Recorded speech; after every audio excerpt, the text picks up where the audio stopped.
Hey there, y'all. I hope everyone's doing well in these tough times. You're watching Science with Zeros, a show where we talk a lot about sciences. And today we are going to talk about black holes. Yes, one of the most fascinating objects in the outer space.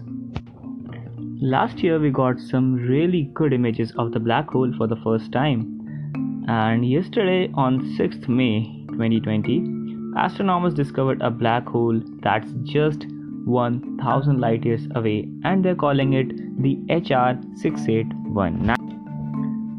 You might have listened to a lot of podcasts, watched videos, and might have read articles about it and possibly familiar with them. But here I'll try to shine some light upon them from a different angle, though it absorbs all of that.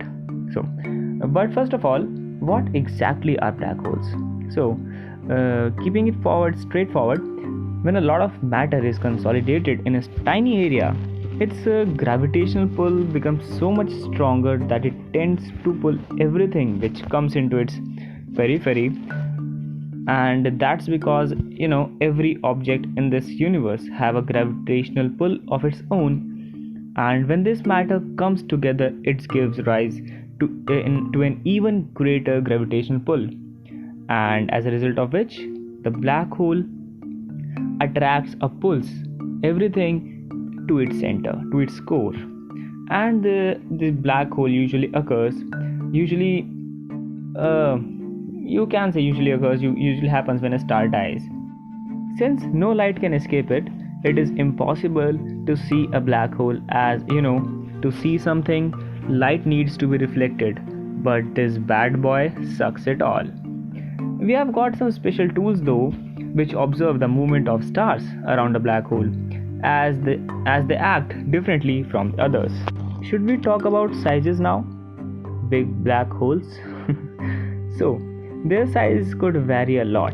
According to scientists, the smallest black hole could be the size of an atom, though its mass could be thousands of tons. As I told you, large amount of matter is consolidated in a small space, and according to them, they were formed when the universe began, the smallest one. Another kind of black hole is called the stellar, though the name is quite impressive. Its mass can be around up to 20 times more than the mass of the sun, our sun. And they were formed when a star explodes or dies, causing a supernova, which leads to the formation of black hole. This supernova thing is quite interesting. You all should check it out, supernova things, because if I'm gonna start explaining everything in detail, this is gonna be a so much long podcast and you will just exit it, and of course I don't want that, obviously. I was telling you how the stellar were formed. So they are formed when a star explodes or dies, which causes a supernova, and that eventually leads to the formation of a black hole. And the last one, the third one, these black holes are called supermassive, and as the name suggests, they are supermassive. Their mass can be more than 1 million suns, like 10 lakh suns combined, even more mass than that. And it is believed that they were made at the same time as the galaxies they are in. If a particular supermassive black hole is in a galaxy, so when that galaxy was formed, that supermassive black hole was formed at that time. Okay, so enough of knowledge about them. Now let's move on to some interesting questions which I came up with, and couple of my friends had the doubt, so I thought I should just resolve these in this podcast also, and reduce the boredom before you exit, because the questions are quite interesting. So firstly, what would happen if you fall into a black hole? So this one seems to be coming straight from the Interstellar. Christopher fans everywhere. But wait, dude, even in a hypothetical scenario, what are you doing near a black hole in the first place? Why would you But considering you took your Wanderlust to the next level and just straight up went there, then this would be a death worth experiencing. Trust me on this. Don't go harsh on me, please. But this would be a death worth experiencing. Trust me. The gravitational pull will be so high that it will literally rip your body apart, and you will be reduced to atoms. Exactly what Thanos did with the stones. Or if the black hole is massive, like real massive, like those supermassive black holes which we talked about earlier, then its gravitational pull won't be strong enough to pull you apart, but they will put you in sort of a one-way mirror. You will be stuck inside and might just experience that time dimension. You see, the exact thing which happened in the Interstellar's ending. But yes, to escape the pull of a black hole, obviously if you're experiencing something is ripping you apart, obviously you would want to escape that. You need to travel with the speed of light, which isn't possible as of now, at least, and according to Einstein it is not possible. So yes, you will be screwed, so just don't go. Okay, so next up, what if the earth fell into a black hole? Dude, these are some really sick questions, but never mind, I got to answer that. Well, there is a bad news for you. There is the phenomena which I just explained you in the last question, that your body will rip apart by stretching.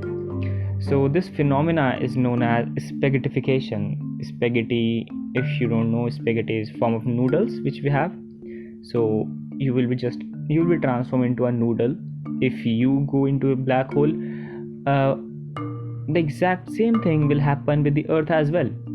The point which is closest to the earth will feel a much greater gravitation force than the opposite end.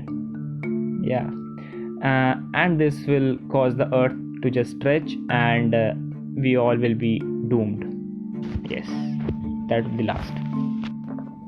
Okay, this one's a bit of interesting. If black holes are black, how do scientists know they are there? Like, quite a legit question. Like, deep space is all black. There is no light source, or the light sources, they scatter enough, like the intensity is low enough that there is no vision. And if the black holes are black, how do scientists know that they are there? That's a quite legit question, though. Let me answer this. A black hole cannot be seen, as I told you earlier, that light, it just absorbs all the light and doesn't reflect any. So the scientists, what do they can see how strong the gravity affects the stars and the gases around the black hole, and scientists can study the stars to find out if they are flying around or orbiting a black hole. So when a black hole and a star nearby it, which is either orbiting it or just floating maybe in outer space, I don't know, but yeah. So when a black hole and a star are close together, a high energy light is made. So this kind of light cannot be seen with human eyes. So scientists use satellites and telescopes to see the high energy light, and they just notice the pattern, the sequence, and the amount of radiation energy which is being emitted through the black hole, and all the other things like stars, how they're behaving, how differently the stars and gases and light is behaving near that particular area around the black hole and in the rest of the universe, rest of the outer space.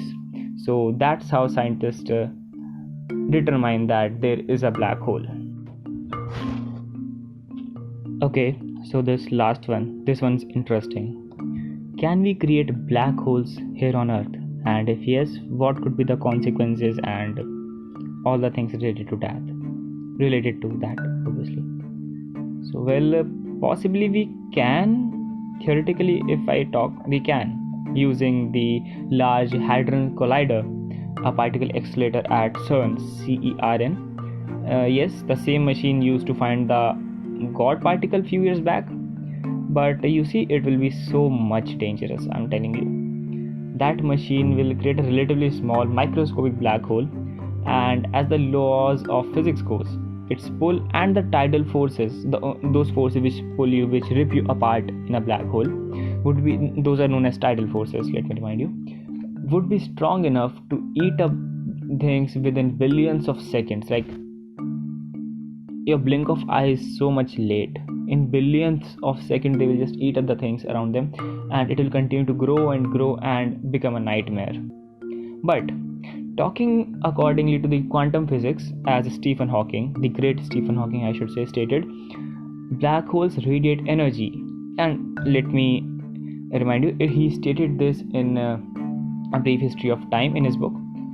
The black holes radiate energy known as Hawking radiation, and the smaller the black hole, the more the radiation and more quickly it will vanish.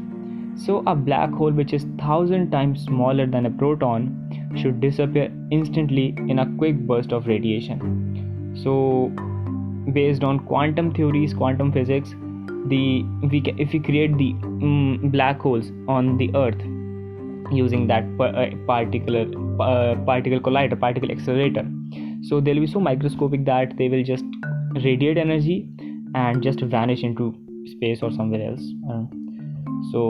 But this all was theory.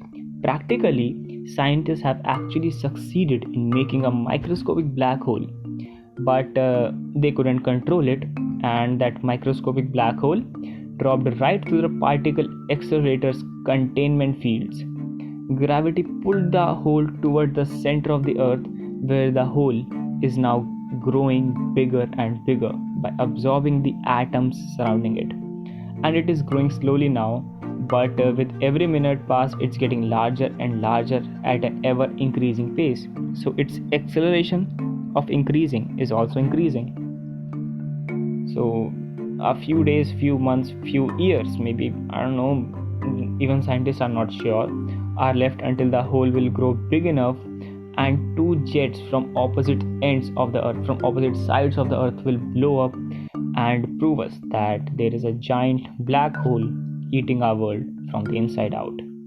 Scientists are searching for a way to prevent the disaster, and I hope they will, because this is gonna be so much ridiculous if this happens, and humankind is having less chances for survival with every second wasted. So you better ask your crush out before it's too late. Take my advice. Hey Thomas. So finishing up, I really enjoyed doing this podcast for the first time, and I hope you would have enjoyed too and would have gained some knowledge. And yes, it's my first time, so it won't be perfect. The audio would have been muffled, I guess. I don't know, very cheap setup I am having right now. So suggestions and critics always welcome. And do share and do like this one, and share with your friends and family, and let me know what you all think. And yes, please do like if you believe it is likable. You can follow me on Instagram, ZERUS.AARYAMANN. And I'll meet you soon. Till then, stay home and stay safe. Goodbye.